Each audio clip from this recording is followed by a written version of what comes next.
Bu şəkildə gördüyünüz Heydər Əliyev hava limanının 2-ci terminalının City Bistro restoranının sahibi Muraddır.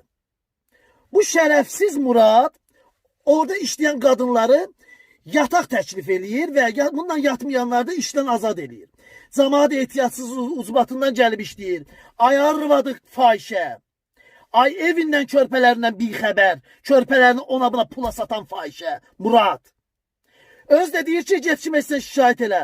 Mən Bəylərəyevov mənim arxamda dayanıb. Rabo arxamda dayanıb. Ay fahişədən əmələ gələn. Ay İlham Əliyev. Heydər Əliyev hava limanı fahişəxanaya çevirib bu uğraş. Hara baxırsınız? Mehriban Əliyeva. Fahişə Mehriban. Bu fahişənin balalarını yığışdırın. Murad, sənin barədə yaxşı videolar çəkəcəm. Bunu Peysənin balası barəsində bir tədbir görün. Arvadından bir xəbər.